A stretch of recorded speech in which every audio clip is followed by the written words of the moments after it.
बिस्मिल्लाहिर्रहमानिर्रहीम, अस्सलाम वालेकुम। मैं हूं सैयद अनवारुल हसन और आप देख रहे हैं प्रोग्राम सच तो यह है live PTV news Islamabad studio से। नाज़रीन, 26वीं आईनी तरमीम को मजीद मौसर और कारगर बनाने के लिए पार्लियामेंट को मुतहर्रिक करने का फैसला किया गया है और इसी तनाजुर में जो पार्लियामेंट की खसूसी कमेटी तश्कील दी गई थी, सैयद खुर्शीद शाह साहब जो सीनियर पार्लियामेंटेरियन है पीपल्स पार्टी के मरकजी रहनुमा, उनकी सरबराही में इसे भी बरकरार रखने का फैसला किया गया है। और ये फैसला गुज़श्ता रोज़ वज़ीर आज़म पाकिस्तान मोहम्मद शहबाज शरीफ साहब और chairman Peoples Party Bilawal Bhutto Zardari साहब की मुलाकात में इत्तेफाक किया गया। साथ में इस मुलाकात में 26वीं आईनी तरमीम पर मिनवन अमल दरामद करने, विफाक और सूबों में आईनी बेंचेस बनाने के अमल को तेजी से आगे बढ़ाने की पर भी जोर दिया गया। और इसी तनाज़र में आज हमने देखा कि कौमी असम्बली के इजलास में स्पीकर कौमी असम्बली सरदार अयाज सादिक साहब ने जुडिशल कमीशन, जिन्होंने ये कॉन्स्टिट्यूशनल बेंचेस की तश्कील करनी है, उस हवाले से अपोजिशन और हुकूमत से नाम मांग लिए हैं। 2 मेंबरान जो हैं वो हुकूमत के होंगे, 2 मेंबरान अपोजिशन से होंगे। जुडिशल कमीशन जो 13 रुकनी होगा और इसमें चीफ जस्टिस समेत 5 मोहतरम ऑनरेबल सुप्रीम कोर्ट के जजेस होंगे, वजीर कानून, अटॉर्नी जनरल, बार काउंसिल के नुमाइंदगान भी शामिल होंगे। कुल मिला के 13 अरकीन पर यह मबनी होगा जुडिशल कमीशन, जो कॉन्स्टिट्यूशनल बेंचेस की तादाद का तयन करेगा और इसकी हैयत के हवाले से भी तय करेगा। इस सिलसिले में एक बड़ी पेशरफ्त ये हुई है कि पाकिस्तान तहरीक इंसाफ ने जुडिशल कमीशन में पार्टिसिपेट करने का फैसला किया है, यानी कि वो अपने अरकीन असम्बली और सेनेट के जो नाम है वो सामने रखेंगे स्पीकर कौमी असम्बली को। तो ये भी एक बड़ी डेवलपमेंट है, इस हवाले से हम ज़रूर गुफ्तगू करेंगे। साथ में राना सनौल्लाह साहब जो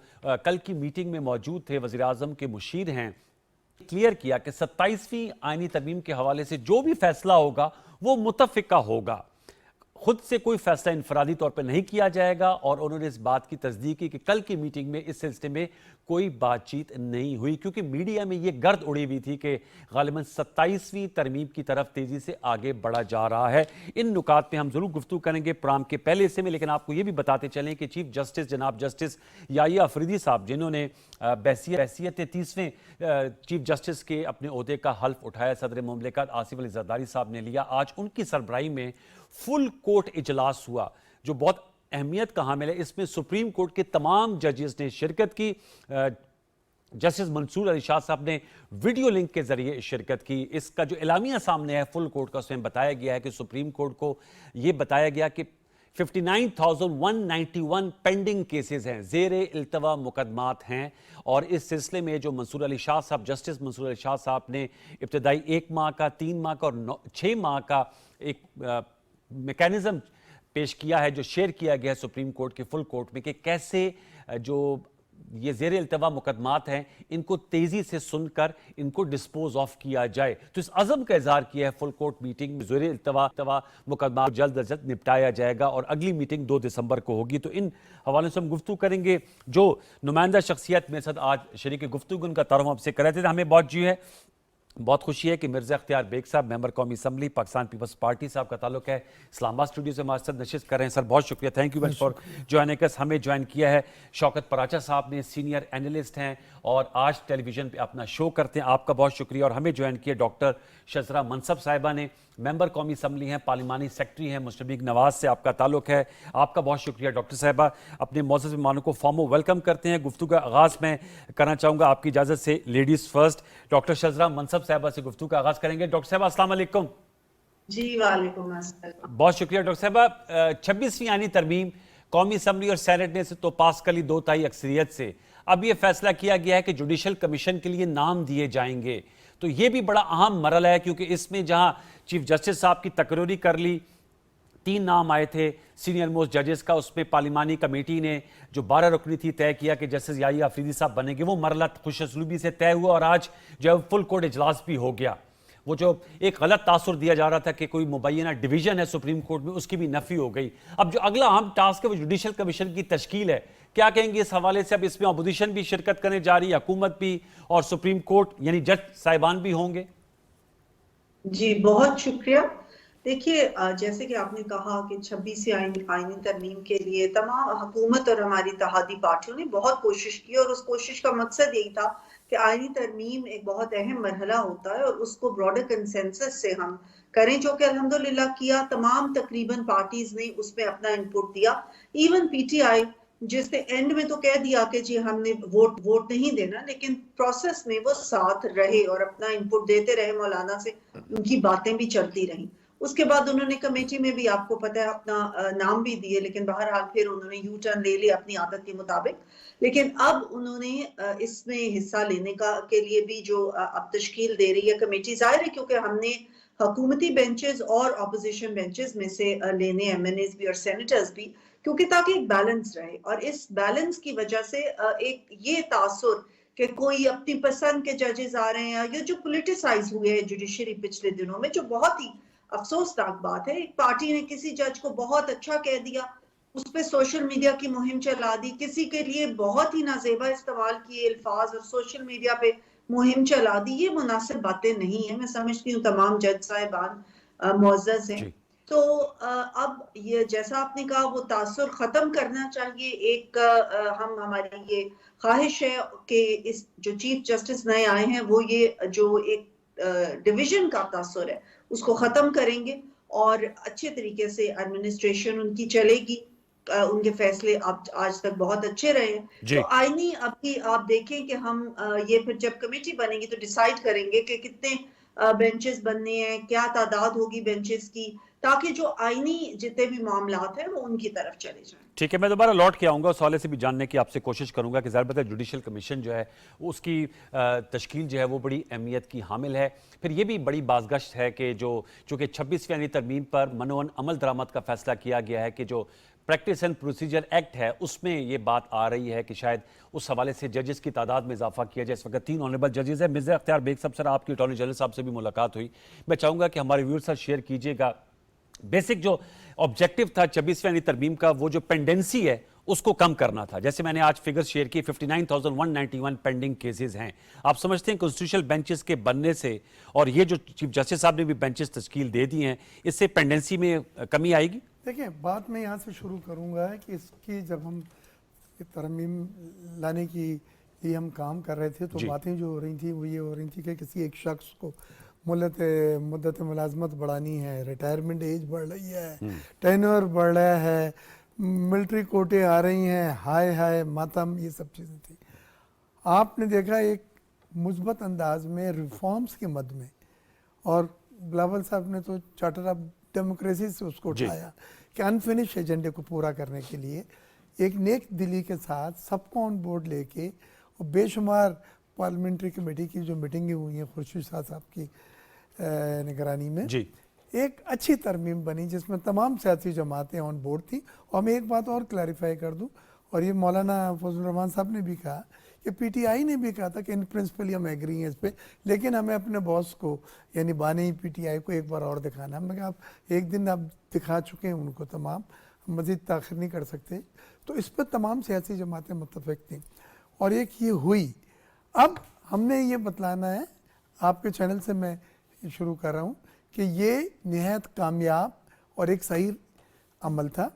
आज नए चीफ जस्टिस साहब ने 30 केसेस पर बेंच सुनने के लिए ऑर्डर किया था और 8 बेंचें बनाई थी। ठीक। तो 240 केसेस आज सुने गए हैं और उन्होंने ये 900 केसेस का जो है वो टारगेट दिया है एक वीक में। तो जो आप कह रहे हैं 59,191 है, उसका एक रोड मैप है 6 महीने के लिए कि हम कितने केसेस रोज सुन के इनको हम ख़त्म करेंगे।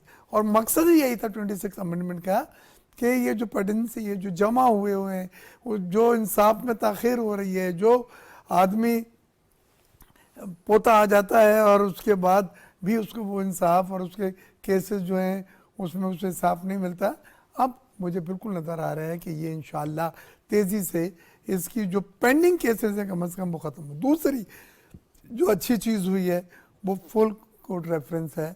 एक तासुर ये दिया जा रहा था कि जस्टिस मंसूर साहब नाराज़ हैं या मुनीब साहब आपके साथ नहीं हैं, वो आ नहीं रहे। आज पूरा रेफरेंस फुल कोर्ट रेफरेंस हुआ है।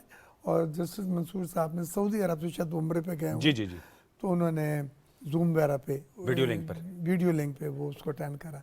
ये अच्छी बात है। जस्टिस मुनीब भी ऑन बोर्ड थे। तो अब ये बिल्कुल कोई नहीं कह सकता है कि कोई डिवीजन है सुप्रीम लेकिन कोर्ट कोई में। Supreme court practice and procedure act में तरमीम की तरफ भी बढ़ रहे हैं, हम- क्योंकि एक ऑर्डिनेंस आया था और ऑर्डिनेंस के लिए मेरे ख्याल में अब आपको उसकी कानून साजी करनी होगी। जी हाँ बिल्कुल। देखें इसमें कल जो बिलावल साहब मिले थे शहबाज शरीफ जी, साहब जी, जी। से, और जहाँ राना सनाउल्लाह साहब भी थे, अमेंडमेंट तो हो गई। अब उस अमेंडमेंट को जो आपने पाए तकमील तक पहुँचाना है प्रैक्टिस एंड प्रोसीजर एक्ट के ज़रिए, उसमें वो तमाम चीज़ें तफसीली बतलाएंगे। जजेस बढ़ा रहे हैं तो कितने बढ़ा रहे हैं, क्योंकि आइन में इसका कोई प्रोविज़न नहीं था कि जजेस की तादाद क्या है। जी। लिहाजा ये हम सिंपल मेजॉरिटी से भी कर सकते हैं, अगर आप 5 जज करते हैं या जो भी एक्स नंबर करते हैं। तो अब उन तमाम चीज़ों पे बिलावल साहब ने कहा कि सर हमने सिर्फ एक अमेंडमेंट पास नहीं करनी, हमने इसका जो है प्रैक्टिस एंड प्रोसीजर एक्ट के ज़रिए उन तमाम चीज़ों को इम्प्लीमेंट कराना है। यस। और यही इसकी ब्यूटी है कि ये इतनी बड़ी अमेंडमेंट जिसकी 2/3 मेजॉरिटी 225 वोट पाकिस्तान से लाके जब किए जो चीज़ के लिए, उसको लेटर एंड स्प्रिट में उस पर अमल दरामद कर करें। अब मैं एक बात सिर्फ और आपसे इसमें कहूँगा, जो पीटीआई भी ये देखते हुए कि नीयत साफ है और ये अमेंडमेंट का रिएक्शन बड़ा अच्छा रहा है, जजेस ऑन बोर्ड हो गए हैं, कोई स्प्लिट नहीं है, और मेन मकसद यही है कि जो पेंडिंग केसेस हैं वो ख़त्म किए जाएं। पीटीआई ने भी इसमें अपने नॉमिनेशन को जुडिशल कमीशन में दिया है। ये एक बहुत मुस्बत बात है, मैं खैर मकदम करता हूँ उसका कि हम हमेशा यही कहते थे और आज भी इजलास में हम यही बात कर रहे थे कि खुदारा पार्लियामेंट में मसले हल करें, दरवाज़ा खोल के आगे बढ़ें, दरवाज़ा बंद के आगे नहीं बढ़ सकते। और मुझे बड़ी खुशी है कि इसका बड़ा मुस्बत। लेकिन इस पे शौकत पराचा साहब को मैं शरीक गुफ्तगू करूंगा। शौकत पराचा साहब, जहां पर ये खुशैन बात है कि प्रोसेस आगे बढ़ रहा है, वहीं पर हम देख रहे हैं कि सुप्रीम कोर्ट में 26वीं आईनी तरमीम को चैलेंज भी किया जा रहा है। तो मैं आपसे जानना चाहूंगा, मैं गुफ्तगू सुन रहा था मुख्तलिफ लीगल एक्सपर्ट्स की और हुकूमती जिम्मेदारान की, वो कह रहे थे कि गालिबन जो आईनी तरमीम है वो चैलेंजेबल नहीं होती, लेकिन बार कैफ मुख्तलिफ बार्स ने इसको चैलेंज किया है। इस हवाले से आप ज़रूर बताइएगा। और दूसरा, ये जो लेजिस्लेशन की तरफ जाया जा रहा है कि प्रैक्टिस एंड प्रोसीजर में, क्योंकि उसमें 3 जजेस पहले तो एक सुप्रीम कोर्ट ही बेंच तश्कील देते थे, चीफ जस्टिस, अब उसके बजाय एक्ट आया, फिर ऑर्डिनेंस आया कि उस पर तब्दीली हो सकती है। उसमें चीफ जस्टिस याहिया अफरीदी साहब ने दोबारा से रिकन्स्टिट्यूट किया, जस्टिस मुनीर अख्तर साहब को शामिल किया। अब इस पे कुछ नई लेजिस्लेशन होने जा रही है, कुछ इस हवाले से आप बताइएगा। और ये जो चैलेंज होने का सिलसिला है, इसको कितना सीरियस आप लोग देखते हैं? जी, पहले तो हम चैलेंज होने की बात कर लें। आइन का आर्टिकल 239 है, वो अमेंडमेंट्स को डील करता है जी। और आइन का आर्टिकल 239 उसकी क्लॉज 1 बताती है कि अगर आइन में तरमीम होनी है तो दोनों ऐवान 2/3 मेजॉरिटी के साथ अलग अलग तरमीम पास करेंगे। जी। यानी ज्वाइंट सेशन में आइन में अमेंडमेंट नहीं होती, जैसे गलत फहमी थी इस 26वीं तरमीम के बारे में। सेनेट में भी ये नहीं है कि सिटिंग एंड वोटिंग, बल्कि जो टोटल मेजॉरिटी है उसकी 2/3 मेजॉरिटी। तो 64 प्लस चाहिए थे, 64 प्लस वोट सेनेट में मिल गए। जी। इसी तरह कौमी असेंबली में भी सिटिंग एंड वोटिंग नहीं है, बल्कि टोटल जो मेजॉरिटी है उसका 2/3 चाहिए था। 224 चाहिए थे तो 224 225 मिलते रहे। लेकिन इसी आर्टिकल में 239 का जो क्लॉज 5 है वो बिल्कुल वादे करता है कि पार्लियामेंट को मुकम्मल अख्तियार हासिल है, वो कोई भी तरमीम कर सकती है आइन में। और इसको रीअफर्म करता है आर्टिकल 239 उसकी क्लॉज 6। वो कहती है for the removal of any doubt whatsoever, इसको कोई चैलेंज भी नहीं कर सकता किसी भी अदालत में या ट्रिब्यूनल में। तो मैं हैरान होता हूं जब वुकला जाकर ये बात कर रहे होते हैं, और अगर वो 184(3) के तहत कर रहे हैं या करना चाह रहे हैं, तो फिर तो वो इस दफा तो 184(3) वो नहीं रहा, इसी 26वीं तरमीम में वो चेंज हो चुका। द फैक्ट इज कि एट द मोमेंट जो आपका आइन है वो 26 तरमीम वाला आइन है। ये कोड जो बनी है ये कोर्ट 26वीं तरमीम वाली बनी है। जो चीफ जस्टिस साहब आए जी। हैं वो 26वीं तरमीम के तहत आए हैं। तो ये तो नहीं हो सकता ना कि आप chief justice of Pakistan justice Yahya Afridi साहब को मान लें, आप कहें कि नहीं वो ठीक जज हैं, वो जेन्युइन बने हैं, उनके एक्शन लेजिटिमेट हैं, और आज जस्टिस मंसूर अली शाह साहब भी उनके फुल कोर्ट में उनकी प्रिजाइडिंग हैसियत में बैठकर उन्होंने फुल कोर्ट अटेंड किया। जस्टिस मुनीब अख्तर ने भी फुल कोर्ट अटेंड किया जस्टिस याहिया अफरीदी साहब की प्रिजाइडिंग में। तो इट मीन्स के कोर्ट के अंदर तो ये तस्लीम कर लिया गया है कि जस्टिस याहिया अफरीदी साहब चीफ जस्टिस ऑफ पाकिस्तान है। वो कैसे चीफ जस्टिस ऑफ पाकिस्तान बने? वो 26वीं तरमीम की रूह से चीफ जस्टिस ऑफ पाकिस्तान बने। तो क्या फिर ये जो फुल कोर्ट हो रहे हैं या अदालत के जो फैसले और आएंगे सब्सिक्वेंट इसके बाद, वो फिर 26वीं तरमीम को जो नहीं मान रहे वो इन फैसलों को भी नहीं मान रहे। नो, वो फैसलों को तो मान रहे हैं। तो दैट मीन्स अगर जस्टिस याहिया अफरीदी साहब को चीफ जस्टिस ऑफ पाकिस्तान तस्लीम किया गया है तो indirectly A is equal to B तो A is equal to C then. ठीक। तो फिर आपने 26 तरमीम को मान लिया, तो लिहाजा शौकत साहब, ये आप अहम नुकता उठाए, मैं चाहूंगा इस पे लीगल इनपुट भी ले लेता हूं। शौकत पाशी साहब मेरे साथ रहेगा। सेनेटर कामरान मुर्तजा साहब ने हमें ज्वाइन किया, जमीयत उलमा पाकिस्तान के मरकजी रहनुमा है, और जो 12 रुकनी पार्लिमानी कमेटी तश्कील दी गई थी चीफ जस्टिस साहब के इंतखाब के हवाले से थे, आप उसके ऑनरेबल मेंबर थे। कामरान मुर्तजा साहब अस्सलाम वालेकुम। जी कामरान साहब, मेरी आवाज आ रही सर आपको? कामरान साहब से हमारा राब्ता हुआ है? जी दोबारा राब्ता करने की कोशिश करते हैं, मेरे में राब्ता बीच में मुनक़ता हो गया। जी शौकत साहब प्लीज अपना आर्गुमेंट मुकम्मल कीजिएगा। अब मुझे आर्गुमेंट मुकम्मल करने दें वरना बात अधूरी रह जाती है। जी जी प्लीज प्लीज। कॉन्टेक्स्ट निकल जाता है उसका। सॉरी। दूसरी बात आप क्या कर रहे थे अपने सवाल में? दूसरा, एक तो मैंने ये नुकता उठाया, दूसरा मैंने कहा ये जो supreme court practice and procedure act में जो 184(3) के तहत भी ये कहा गया था कि 3 रुकनी जो जजेस हैं इंक्लूडिंग चीफ जस्टिस, जी जी, उसमें भी तरमीम की बात हो रही है। बात ये है कि वो ऑर्डिनेंस के तहत जस्टिस कादी फायद ईसा साहब ने इस कमेटी की कंपोजिशन चेंज की थी जी। वो ऑर्डिनेंस स्टिल अभी मौजूद है। yes. और जब वो ऑर्डिनेंस था तो जस्टिस मंसूर अली शाह ने कहा था कि ये इलीगल काम है, मैं इसके तहत नहीं बैठूंगा कमेटी में। वो ऑर्डिनेंस अपनी जगह मौजूद है। जैसे ही जस्टिस मुनीब अख्तर को वापस लिया जस्टिस याहिया अफरीदी साहब ने, तो अब जस्टिस मंसूर अली शाह साहब अभी उन्होंने इनकार नहीं किया। इट मीन्स कि वो इस कमेटी का हिस्सा बन गया। तो मेरा ख्याल है कि इसको अगर लेजिस्लेट किया जाए या ना किया जाए तो प्रैक्टिकली तो इसका कोई फर्क नहीं पड़ता, क्योंकि वही जो इनिशियल कंपोजिशन थी कि दी चीफ जस्टिस ऑफ पाकिस्तान, फिर the senior most and the senior most, वो तीनों इस जजेस कमेटी में आ गए जिससे याहिया अफरीदी साहब ने बिठा लिया। और जैसे याहिया अफरीदी साहब चूंकि चीफ जस्टिस ऑफ पाकिस्तान है तो लिहाजा उन्होंने जो कमेटी बना दी वो ऑर्डिनेंस के अंडर बने या पहले वाले एक्ट के अंडर बने, वो बन गई। लेकिन for the sake of future perspective ordinance पे अगर कानून साजी नहीं होती तो 120 दिन में वो लैप्स कर जाता है। लेकिन मेरा सवाल इससे जुड़ा हुआ था शौकत साहब, वो सवाल जुड़ा हुआ था, मैं दोबारा राब्ता हमारा जुड़ा है। कामरान मुर्तजा साहब, सर आप मेरी आवाज सुन पा रहे हैं?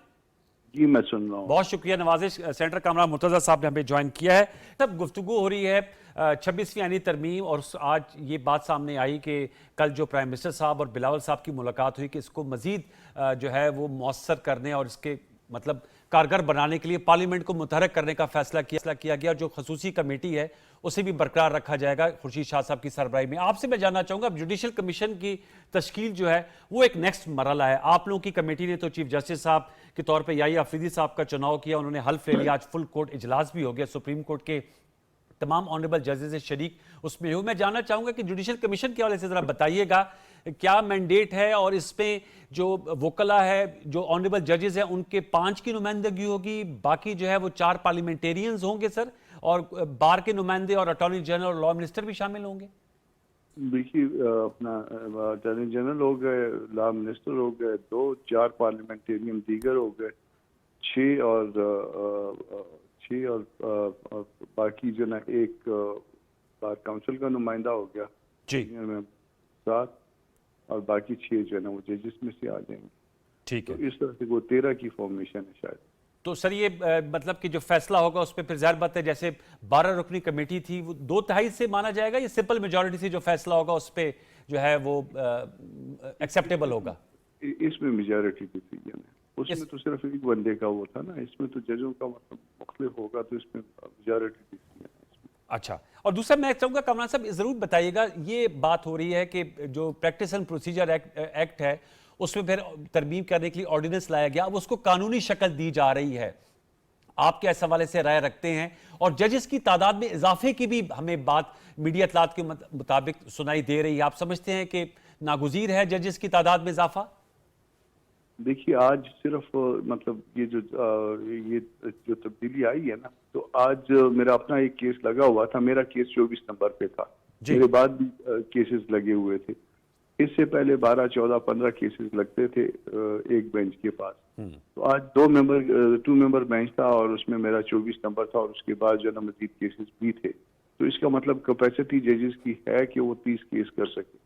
तो इनको महीना 2 महीने दें ताकि ये महीने 2 महीने में कोई आपको नताइज दे सकें। अगर नताइज अच्छे दे सकें तो फिर जो है ना उसके बाद आगे आहिस्ता आहिस्ता चलिएगा, वरना ऐसे तजर्बे ना करें कि जिसका नतीजा जो है खराब हो। एक तजर्बा जो है ना वो मतलब नए चीफ जस्टिस आए हैं, तो उनको 1 महीना 2 महीना देखें जरा कि वो उनकी सरबराही में मामला किस तरफ जाते हैं, कितने अच्छे जाते हैं। आज जो सबसे अच्छी बात हुई है कि तमाम जजेस इकट्ठे बैठे हैं, बहुत अरसे से जो है जजेस इकट्ठे नहीं बैठ पा रहे थे, बहुत तकलीफ की बात थी। तो एक ताज़ा वाक़ा है, खुशगवार हवा का झोंका है ये, और उसके बाद आज जो केसेस की काज़लिस्ट है उसको देख के भी खुशी हो रही थी कि ज्यादा केसेस लगे और ज्यादा केसों का डिस्पोजल है। ये जो बात आपने बात की वो कामरान मुर्तज़ा साहब भी कह रहे हैं कि ज्यादा केस लगे और ज्यादा केसेस का डिस्पोजल हुआ, 8 बेंचेस बनाई गई जी। और वो मैं कामरान साहब से एक ज़िमनी सवाल भी कर लूं, और आपने ये भी कहा कि जो है वो जो ये चीफ जस्टिस साहब ने कामरान साहब से एक सवाल करना चाह रहा हूँ। जी प्लीज कीजिएगा। जी शौकत साहब। जी सेनेटर कामरान मुर्तज़ा साहब, एक कंट्रोवर्सी इस मुल्क में चल रही है, चूंकि आप इस तरमीम के बानी भी हैं, थोड़ा सा हमें क्लियर कर दें। ये जो कहते हैं आईनी बेंच बनने हैं, कहीं वो 199, 191 को मिक्स करके, वो एक तनाज़ा है या क्लैरिटी है? लॉ मिनिस्ट्री ने तो एक क्लैरिफिकेशन भी भेजी थी, लेकिन फिर भी लोगों की तसल्ली नहीं हुई। तो ये तो वजाहत कर दें कि वो बेंचेस जो आईनी बेंच बनने हैं वो किस तरह तश्कील होगी? Very important question. जी कामरान साहब। उसमें क्लैरिटी नहीं है, और उसमें क्लैरिटी आपने कहा ना कि आप 26वीं तरमीम के बानी हैं, बिल्कुल बानी नहीं है, बानी हुकूमत ही है। हम जो है उसमें जो है ना वो उसमें जो है ना पानी उड़ेलते रहे और उसको उस तकलीफ को, उसकी ग्रेविटी को कम करते रहे। हमारा काम सिर्फ इतना रहा है। इसकी बाद में जो ना ओनरशिप मुझे लगता है कि कोई भी नहीं लेगा, आखिर एक दिन आएगा। हम अगर हम ओनरशिप ले रहे हैं तो हम अपनी 5 शिकों की ओनरशिप ले रहे हैं। अच्छी वो 5 शिकों के अलावा जो है ना हम बाकी चीजों की ओनरशिप नहीं लेते। आखिर तक तो हमें ये बताया जा रहा था कि 3-3 मुसव्वदे हैं, और ये इसमें से कुछ करेक्शन जो है ना वो हाउस में भी जो है ना खड़े भी करवाई गई थी। स्टिल जो है ना वो गलतियां रह गई होंगी। तो कॉन्सेप्ट पे किसी हद तक हम आ गए कि जी चले ठीक है, ये कॉन्सेप्ट पे तो हम एग्री कर जाते हैं जी, मगर कहीं ना कहीं जो इवेंचुअलिटी है ना उनको बहुत जगह पे रिस्पॉन्ड नहीं कर रहा। फर्ज कर लीजिए आप जो कॉन्स्टिट्यूशनल बेंच बनाएंगे जी, उसमें एक जज रिफ्यूज कर जाए, फिर क्या होगा? इस बात का किसी के पास कोई जवाब नहीं है। तो इसका चुनाव करने का तरीका वहां पे भी जो है ना वो मैं बैठ के देख रहा था कि मुझे कोई ज्यादा समझ में नहीं आ रही। तो मैंने कहा कि किसी अच्छे समझदार आदमी से जाके पूछेंगे। तो ठीक है, मेरे साथ रहेगा। मैं चाहूँगा डॉक्टर शजर साहबा क्या कहेंगी? कामरान साहब का नुक्ता बड़ा अहम है कि जो जजेस जो केसेस की डिस्पोजल है वो बड़े अच्छे, उनका 24वें नंबर पे केस था, आज वो भी जो है उसमें वो भी केस लगा। तो उनका कहना ये है कि जो मौजूदा जजेस हैं, चीफ जस्टिस नए चीफ जस्टिस की सरबराही में अगर महीने 2 महीने मौका दिया जाए ताकि पता चल सके, जो आज फुल कोर्ट ने कहा है कि जो पेंडेंसी है इसको हम जल्द अज जल्द खत्म करने की तरफ बढ़ेंगे, तो ये एक बेहतर मौका होगा। आप क्या समझती हैं रिप्रेजेंटिंग द गवर्नमेंट? जी, मैं पहली तो बात है कि देखिए कई दफा एक चीज जब हो जाती है तो उसकी उस वक्त अफादियत की समझ आती है। हम इसीलिए ये चाह रहे थे कि आईनी बेंचेस अलग हो जाएं, क्योंकि बहुत ज्यादा टाइम सियासी मामलात के सुलझाने में और जाने में लगा रहता था, और जो आवाम के केसेस थे वो फंसे रहते थे। कई साल आवाम को इंसाफ नहीं मिलता था। तो ये चले आईनी कोर्ट्स नहीं बने, आईनी बेंचेस की अब तश्कील हो जाएगी, तो उसकी वजह से आवाम की तरफ जो चीफ जस्टिस और उनकी सारी दूसरे जजेस हैं सुप्रीम कोर्ट के, वो ज्यादा तवज्जो दे सकेंगे, ज्यादा जल्दी निपटा सकेंगे। इसी तरह तमाम हाई कोर्ट्स में भी यही तरीका रखा गया कि आईनी बेंचेस भी वहां पे होंगे, तो वहां पे भी हम आहिस्ता आहिस्ता देखेंगे कि तमाम हाई कोर्ट्स में भी ये मामला जल्दी निपटने लग जाएंगे। और बाकी जो आपने कहा कि अगर जजेस को बढ़ाने का, हम कोई चीज भी, हुकूमत ने कोई ऐसी फैसला या कोई चीज ऐसी नहीं करनी कि बहुत जल्दी में हम कर रहे हैं, हमें बहुत कोई ये है कि फौरन को और हम ऐसी चीज कर लें।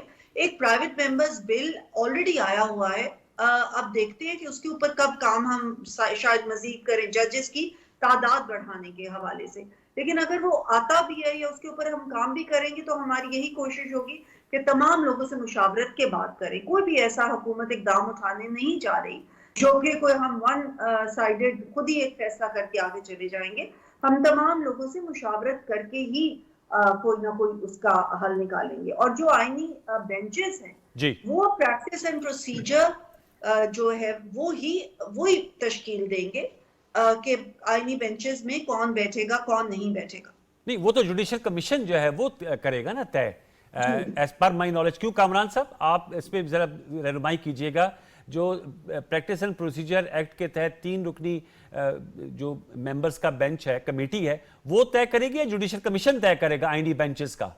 नहीं, आईनी बेंच तय करेंगे ना, अपना सिस्टम खुद बनाएंगे, वो अपने मामले को खुद वो करेंगे। बाकी ये 3 मेंबर कमेटी के पास है ना, वो ये हो सकता है कि उसमें जो ना वो जो केसेस है, जो केसेस की इनिशियल तस्लीम होगी वो यहाँ से शायद हो सकती है कि 3 मेंबर बेंचेस पे जाए, और उसमें भी अमेंडमेंट लाने का ये सोच रहे हैं, क्योंकि अब जो अनामली आ रही है उसको रिजॉल्व करने के लिए जो है ये अमेंडमेंट जो है ना वो शायद 1 आध दिन में आ जाएगी। और इनको कहा गया हुआ है कि आप सेशन ना छोड़े। वो वजह उसकी मेरा ख्याल यही है कि एक आध जो है इनके हवाले से जो अहम बिल है वो या कोई अमेंडमेंट वो आ रही है। एनॉमली क्या है सर, जरा ये वजाहत कीजिएगा। एनॉमली कहीं है उसको मैंने कहा ना कि अगर फर्ज करने के कोई चीज करता है फिर क्या होगा। फर्ज करने की ये इन पीछे जिस मेंबर पे आके जिनको बाय मेजॉरिटी जो है वो उन्होंने अपना चीफ जस्टिस जो है ना जिस वो किया, अगर वो इनका क्या होता है, जिनको आप पहले जो है ना वो कह चुके हैं कि हमने जो है ना वो उनको रिजेक्ट कर चुके हैं, और उसके बाद अगर उसके ऊपर एग्रीमेंट फिर दोबारा किस तरह से होना, तो बहुत सारी ऐसी बातें, केसेस किस तरह से डिस्ट्रीब्यूट होंगे, ओके, किस तरह से वो कमेटी जो है ना वो तय करेगी कि कौन सा केस जो है ना वो हर केस में ये सवाल हैं। तो ये इवन जो है ये सवाल ये ड्यूरिंग हियरिंग जो है ना ये सवाल पैदा होंगे कि कोई केस जो है ना आम केस है या वो कॉन्स्टिट्यूशन साइड पे इसको भिजवाना चाहिए। तो ये बहुत सारे मसाइल हैं, ओके, डेवलप होते हुए बड़ा टाइम लग जाए। हाँ, ये बड़ा अहम नुकता आपने उठाया कि इसमें होगा। ये आप समझते हैं कि इसके लिए लेजिस्लेशन, जो कामरान साहब कह रहे हैं, इसके लिए लेजिस्लेशन करनी पड़ेगी कि ये जो एनोमलीज इस तरह की हैं, टीदिंग प्रॉब्लम्स है, इनका जो है वो तदारक हो सके। मैं आपको समझा दूं, इस वक्त 2 अमेंडमेंट करने जा रहे हैं इंशाल्लाह। 2 जी, एक तो सिंपल मेजॉरिटी का है, और मेरे ख्याल से वो तो एक्ट ऑफ पार्लियामेंट होगा ना, एक्ट ऑफ पार्लियामेंट है, और ये फ्राइडे को उम्मीद करते हैं हमारा जो सेशन होगा उसमें ये हो जाएगा। दूसरी जो बातें चल रही हैं, जो कॉन्स्टिट्यूशनल अमेंडमेंट आप बात कर रहे हैं 27वीं अमेंडमेंट, उसके लिए अभी कोई न टाइम तय हुआ है, न डिस्कशन हुआ है, न कोई कमेटी में बात हुई है, न हमें जल्दी है, और इसको हम तमाम स्टेक होल्डर से डिस्कस, क्योंकि अगर कोई अनोमली है तो उसको दूर करना है, तो वो सबको ऑन बोर्ड लेके दूर करना है, ताकि उसके कोई रिपरकेशन गलत ना मिले, और जिस मकसद के लिए 26वीं अमेंडमेंट की थी वो ज़ाया ना हो जाए। तो दोनों चीज़ें अभी कोई फौरी मैं नहीं समझ रहा है कि जो ऐसी अमेंडमेंट है जिसके लिए 2/3 की मेजोरिटी है और उसके पीछे काम हो रहा है और फिर रातों रात करा दी जाएगी। लेकिन आपने कहा वो जो बिल्कुल एक्ट नहीं ऑफ है। पार्लियामेंट है वो आपने कहा जुम्मे को वो वो एक्ट एक्सपेक्ट है। शौकत पराजा साहब, ये पाकिस्तान तहरीक इंसाफ ने तो अपनी नामजदगियां देने का मंजूरी दी है, उनकी सियासी कमेटी ने, जुडिशल कमीशन ने, उन्होंने पार्लिमानी 12 रुकनी कमेटी जिसमें कामरान मुर्तजा साहब थे, बेग साहब और डॉक्टर साहिबा की पार्टियों के नुमाइंदगान थे, उसमें शिरकत नहीं की थी, बायकॉट किया था। I think they have learned a good lesson. लेकिन साथ में नवंबर में एहतजाजी जलसों का भी ऐलान किया। जरा इस हवाले से भी बताइएगा कि दोनों तरफ वो पार्लिमान में भी मुतहरक अपने आप को कर रहे हैं और साथ में सड़क को भी गर्म करने जा रहे हैं। पराचा साहब, ये पीटीआई के फैसले भी अजीब हैं कि जब खुसूसी कमेटी में 26वीं तरमीम पे बातचीत हो रही थी वो उसमें बैठे रहे और फिर कहा कि हम वोटिंग में हिस्सा नहीं लेंगे, आप इसकी मुखालफत में वोटिंग में आ जाते जी। फिर इन्होंने वो जो कमेटी एक और बनी उसमें नाम भी दिए, आपको याद है, लेकिन आखिरी टाइम पे उसका भी बायकॉट कर दिया। उन्होंने जो 3 मेंबर थे, यानी 2 चीफ जस्टिस की सिलेक्ट की नामजदगी वाली जी, कमेटी जी। की बात कर रहा हूँ, पार्लिमानी कमेटी, वो जो 12 उसमें एक इनके सेनेटर बैरिस्टर सैयद अली जफर साहब नामवर कानूनदान है, उनका नाम था। कौमी असेंबली से बैरिस्टर गौहर खान और हामिद रजा साहब थे, लेकिन फिर आखिरी टाइम पे वो चीफ जस्टिस वाली कमेटी का भी बाइकआउट कर गया जो पार्लिमानी कमेटी है। अब ये नई जो जुडिशल कमीशन है इसमें नाम तो दे दिए हैं, लेकिन पुराना रिकॉर्ड देखा जाए तो पता नहीं बैठते हैं या नहीं बैठते। इसी तरह से जो कंफ्यूजन फैलाते हैं कि कौमी असेंबली में सारे इजलासों में बैठते हैं, स्टैंडिंग कमेटीज हैं, जो कॉन्स्टिट्यूशनल होते हैं, सेनेट में भी कौमी असेंबली में भी, उन पे भी इलेक्शन लड़े। जब पार्लियामेंट है तो पार्लियामेंट के फोरम को इस्तेमाल किया जाए, बजाय इसके कि फिर आप एहतजाज इस्लामाबाद पे चढ़ आते हैं। इस्लामाबाद के शहरियों के लिए भी अदाब और मुल्क के लिए भी मसाइल। इसलिए ये नहीं है कि एहतजाज नहीं करना चाहिए या एहतजाज की इजाजत नहीं मिलनी चाहिए, बिल्कुल मैं ये नहीं कह रहा, क्योंकि जो आइन कहता है मैं तो वो बात करता हूँ। आइन एहतजाज की, पुरअमन एहतजाज की इजाजत देता है, लेकिन जो एक इम्पोर्टेंट प्रोसीज है, मसलन ये जो 27th अमेंडमेंट की अभी बात हो रही थी जी, अनवारुल हसन साहब, ये आसान नहीं है, क्योंकि अभी जो है ना, जो 224 असेंबली में चाहिए थे तो 225 हुए हार्डली, उसमें भी 5 वो लोग आए जो पीटीआई पैक्ट लोग जीते थे। यानी कुछ हलकों को तो मैं जाती तौर पे जानता हूं कि वो बिल्कुल खान साहब का नाम इस्तेमाल करके लड़ रहे थे। बल्ले को वो वैसे तो निशान नहीं था इंतखाबी, लेकिन वो बल्ले का नाम लेके लोगों से वोट ले रहे थे। और आज असद कैसर साहब ने असेंबली में जिस तरह से गुफ्तगू की, उस हवाले से जो 5 लोग वोट दे के गए थे, तो इतना आसान नहीं है। यानी गवर्नमेंट को 1000 बार सोचना पड़ेगा कि आइंदा अगर 27वीं तरमीम लेनी है तो नंबर के इसमें देखें ना, मौलाना फजलुर रहमान साहब के पूरे वोट मिले, सेनेट में भी मिले 26वीं तरमीम को और कौमी असेंबली में भी मिले, लेकिन फिर भी कौमी असेंबली में आपको 5 वोट और लेने पड़े और सेनेट में 2 वोट जो बीएनपी वाले थे उसमें से तो रोंजो साहब रिजाइन भी कर गए। इसलिए ये आसान नहीं है, गवर्नमेंट को बहुत ही टेक्टफुली सोच समझ के आगे बढ़ना होगा, वरना ये जो दास्ताने आज असद कैसर साहब सुना रहे थे, ये कोई इमेज बेहतर नहीं होता इस तरह से। फिर वो उधर से खत आ जाते हैं, खत का असर तो कोई नहीं होता, लेकिन ये है कि वो खत को कवरेज मिल जाती है, वो मीडिया की जीनत बन जाता है, लोगों तक वो बात पहुंच जाती है। ठीक, वेरी इंपॉर्टेंट पॉइंट। कामरान साहब, मैं आपसे ये भी जानना चाहूंगा, चूंकि आप 12 रुकनी पार्लिमानी कमेटी में थे और पीटीआई ने बायकॉट किया, आज ये भी मीडिया में खबर आ रही थी कि मौलाना फजल रहमान साहब ने भी इस पर जरा इज़हार नाराजगी की है कि आप लोगों ने सोलो फ्लाइट ली, और आपका बयान मीडिया में आया था। चूंकि आपकी मौजूदगी का फायदा उठा के मैं पूछना चाहूंगा कि आपने खुद भी राब्ता करने की कोशिश की कि वो कमेटी में आ जाएं और जो चीफ जस्टिस साहब की तकरीर है उस अमल का हिस्सा बने, ऐसा ही हुआ था सर?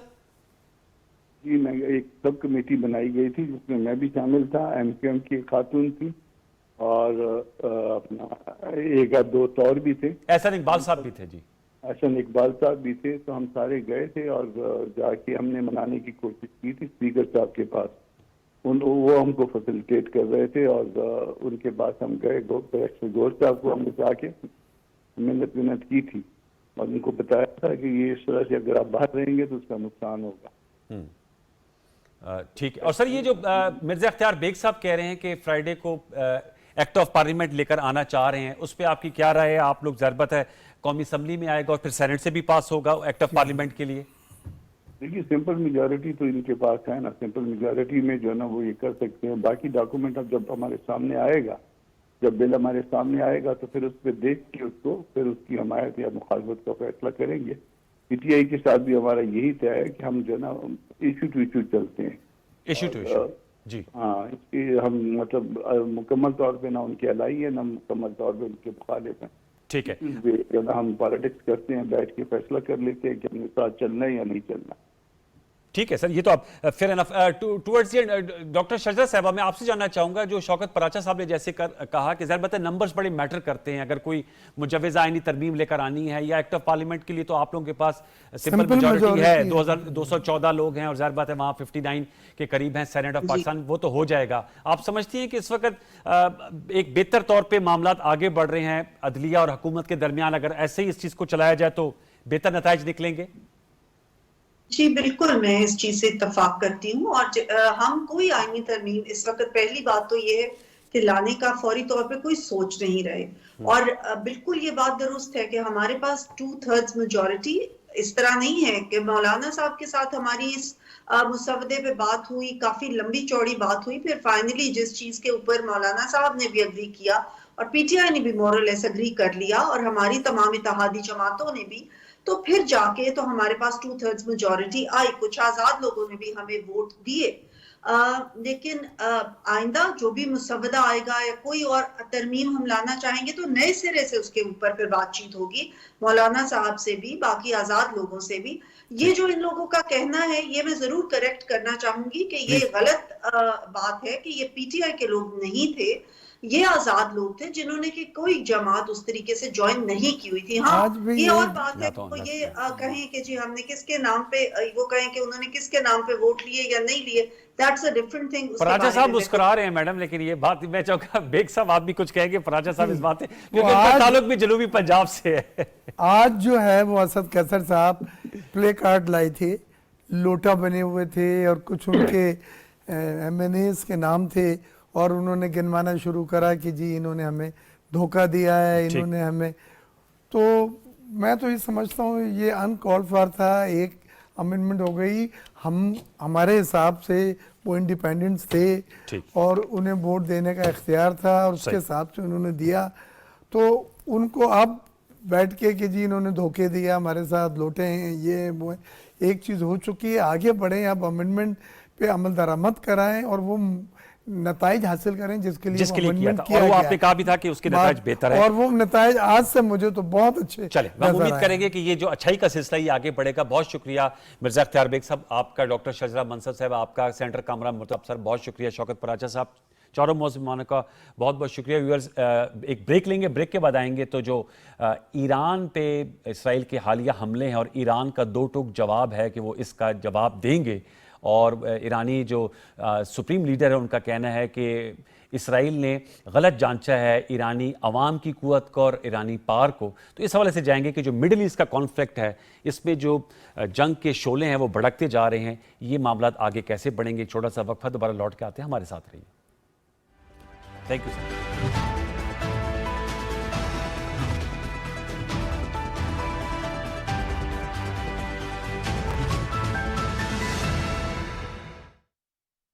हमेशा की तरह पीटीवी न्यूज पर जिम्मेदाराना साहब और हालात हाज़िरा की पुरवकार रवायात लिए हम ला रहे हैं आपके लिए खबर और तज्जिए का एक नया और मुनफरिद अंदाज, सहाफती तहकीक के जदीद असलूब लिए, इख्तलाफ राय तवाज़ुन के साथ, नई शुरुआत एक मंतकी पैगाम के साथ। झूठ पे लगेगी सच की ज़र्ब, बेनकाब होगा झूठा बयान, तनकीद होगी शाइस्तगी से और तज्जियात एतदाल से। तुर्श हकाइक में होगा तंज भी मज़ाक भी। हालाते हाजरा जिद्दत के साथ सिर्फ पीटीवी न्यूज़ पर।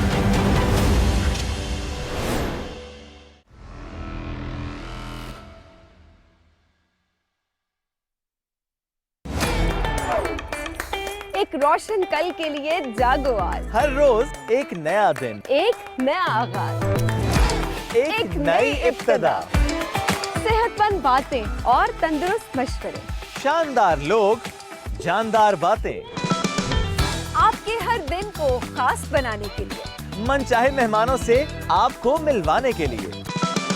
राइजिंग पाकिस्तान एक नए अंदाज में, कुछ नए दोस्तों के साथ हम ला रहे हैं आपके लिए।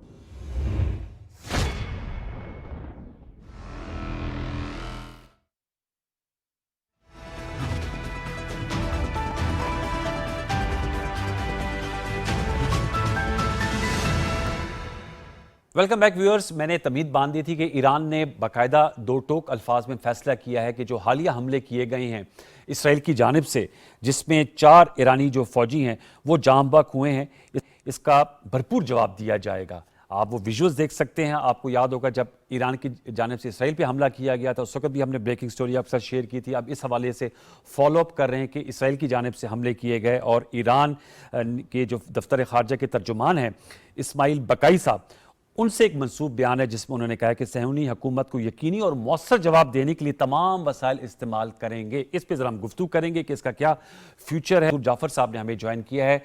मंसूर जाफ़र साहब सीनियर एनालिस्ट हैं, जर्नलिस्ट हैं और मिडल ईस्ट की सिचुएशन में बिलखसूस गहरी नज़र रखते हैं। मंसूर जाफ़र साहब अस्सलाम वालेकुम। वालेकुम अस्सलाम जी। मंसूर जाफ़र साहब, किस तरह देख रही हैं जो फेस ऑफ है ईरान और इसराइल के दरमियान? लबनान पे भी इसराइल ने फ्रंट खोला हुआ है, जो यमन में हूतीज़ हैं उनके खिलाफ भी फ्रंट खोला हुआ है, गाज़ा में जो उनकी सफाकाना कार्रवाइयाँ हैं वो तो जारी हैं और उसको 1 साल से ज़ायद का अरसा हो गया है। ज़ाहिर बात है आज 28 अक्टूबर है, 7 अक्टूबर को ये सिलसिला शुरू हुआ था। किस तरह देखते हैं सारी सूरत हाल को? मैं समझता हूँ जी, इस वक्त इसराइल एक बदमस्त हाथी की तरह जो है वो पूरे खित्ते के अंदर तबाही और बर्बादी फैला रहा है और उसका आगाज़ यकीनन पिछले साल अक्टूबर के जो तूफान लक्सा है उसके रद्दअमल के नतीजे में हुआ और फिर इसकी जो सरहदें हैं वो लबनान तक फैल गई, फिर यमन और अब जो है ईरान जो है वो उनका हदफ बन चुका है। और इस वक्त इसराइल को बुनियादी तौर पे जो एक फ्री हैंड दे रखा है अमेरिका ने, मैं समझता हूँ ये उसी की शय है कि आज अभी इस वक्त by the time we speak Israel की जो कनेसेट है, जो उनकी पार्लियामेंट है, वो अक़वाम मुत्तहिदा की एक ज़ैली एजेंसी जो कि फ़लस्तीनियों की एक लाइफ लाइन शुमार होती है, ऑनरवा कहलाती है, उस पर पाबंदी लगाने के लिए कानून साजी का बिल पेश कर दिया गया है। अच्छा। यानी आलमी इदारों, वैसे तो पहले उसके रेड को वो चैलेंज करते रहे हैं, ऑनरवा के बॉस को आने से रोक रहे, सो मच सो कि यूएन सेक्रेटरी जनरल को इसराइल आने से रोक दिया गया। तो अब मैं समझता हूँ कि इन आलमी इदारों का असल में इम्तिहान, इन आलमी इदारों का, ईरान तो अपनी जगह यकीनन जवाब के हवाले से जवाब उसे भी अपनी पॉपुलेशन, उसे भी अपने अवाम को मुतमईन करना है, वो तो करेंगे, लेकिन असल जो इस जंग के शोलों को अगर रोकना है और इसराइल का यानी इस जंग को मजीद फैलने से रोकना है, तो मैं समझता हूँ इस वक्त इन आलमी इदारों के साथ जो इसराइल का एक सौतेलेपन का सलूक है वो अमेरिका की सरपरस्ती के बगैर मैं समझता हूँ मुमकिन नहीं है, क्योंकि इस आलमी इदारे को सबसे ज़्यादा फंडिंग जो है वो अमेरिका की तरफ से आती है। तो अमेरिका ने इसको अपने घर की बांधी समझ रखा है और अपने हाथ की छड़ी और जेब की घड़ी समझते हुए तमाम जितने भी गैर कानूनी इकदाम हैं उस पर मोहर तस्दीक जो है वो साबित करवाता रहा है और वीटो दर वीटो, चाहे वो मसला फ़लस्तीन की करारदादें हों या कश्मीर के हवाले से हों, लेकिन यही आलमी इदारा जो है जब ईस्ट तैमूर की बात आती है या जनूबी लबनान को एक अलग रियासत बनाने की बात आती है तो इसी इदारे का मैंडेट भी जाग जाता है। और यही मगरबी और अमरीकी ताकतें जो हैं उस वक्त अपने आप को, यानी आज क्योंकि ये मुसलमानों के कज़िये, मुसलमानों के मुद्दा हैं, इसलिए इनको सर्द खाने में डाल दिया गया है और वो एक दूसरी कम्युनिटी से बिलोंग करती हुई मुमलकतें थी, रियासतें। दोहरा म्यार है। मंसूर जाफर साहब, आपने बिल्कुल सही कहा, दोहरा म्यार। एक और सवाल करूं, मिस्री सदर ने जो है ऑनरेबल अब्दुल फतह अल सीसी साहब ने एक तजवीज दी है जिसमें कहा है कि आर्जी जंगबंदी जो है उसको किया जा सकता है अगर 4 इसराइलियों के बदले जो कुछ फलस्तीनियों को रिहा किया जाए जो उनकी कैद में इसराइल के, और गजा में 2 दिन की जंगबंदी हो। तो ये प्रपोजल ऑन द टेबल रखी है, आप समझते हैं इसमें कोई पेशरफ्त होगी? देखिए जी, आज अभी जो वफद गया था दोहा, खासतौर पे उसमें इसराइली मोसाद के सरबराह भी गए थे इसी तजवीज़ पर निगोशिएशन के हवाले से।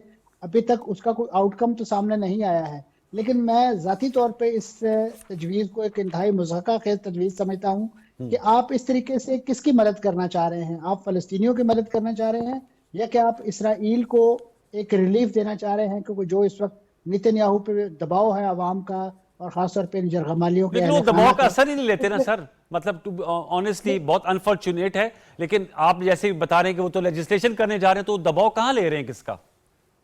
मैं अर्ज कर रहा हूँ, लेकिन इसके नतीजे में भी कम से कम इसराइल का हाथ रोकने वाला कोई फार्मूला नहीं है।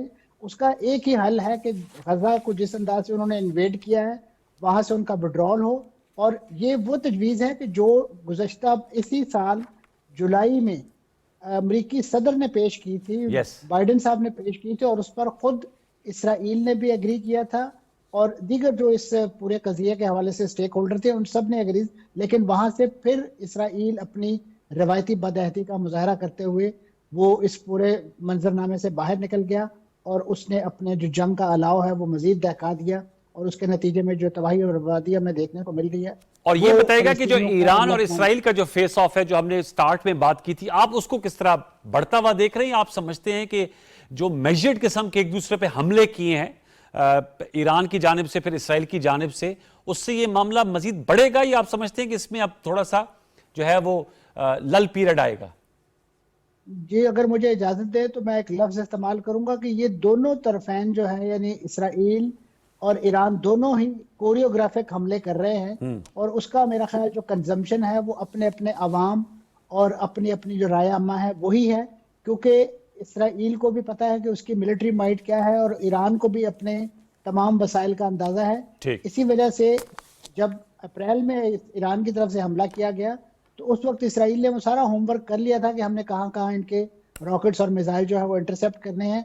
और अब जाहिर है ईरान ने जरा यकबारगी के साथ बड़ा हमला किया था तो उसके बहुत सारे यानी जो फॉल आउट है वो आपको तल अवीव तक जाते हुए दिखाई दिए, मुख्तलिफ उनके मिलिट्री बेस सेट होते। लेकिन ईरान ने जो इसराइल ने रद्द-ए-अमल दिखाया है वो भी एक हद तक कोरियोग्राफिक है, क्योंकि उसमें तो 3 अहदाफ थे जिसके बारे में बात की जा रही थी कि या वो फौजी टारगेट्स को हिट करेंगे, या वो न्यूक्लियर इंस्टॉलेशन को हिट करेंगे, या वो ईरान के जो बचे खुचे माशी इक्तिसादी एसेट्स हैं या मफादात हैं, यानी जो तेल के ज़खायर हैं वगैरह वगैरह, उनको हिट करेंगे। लेकिन बाइडेन साहब ने दो टोक अल्फाज में ईरान को इसराइल को इकोनॉमिक अहदाफ पर हिट करने से मना किया था, क्योंकि इसका फॉल आउट ईरानी अवाम पर जाना था और ईरानी अवाम ने दोबारा अपनी हुकूमत के गैर रैली होना था जो उनको नापसंद है। चलिए, आपने अपना तजिया हमारे साथ सर शेयर किया। Thank you so very much Mansoor Jafar साहब। आपने मुख्तसर वक्त में जो है सिचुएशन का अहाता किया, आपकी राय सामने आई। व्यूअर्स ये आज का हमारा शो था। मुल्क के दाखिली मामलात, सियासी मामलात, आइनी मामलात और जो खारजी उमूर है मिडल ईस्ट बिलखसूस, उसका हमने अहाता किया। कल तक के लिए सैयद मारुल हसन और सच के प्रोडक्शन टीम को इजाज़त दीजिए। आपसे दोबारा मुलाकात होगी, तब तक के लिए अल्लाह ने के बाद।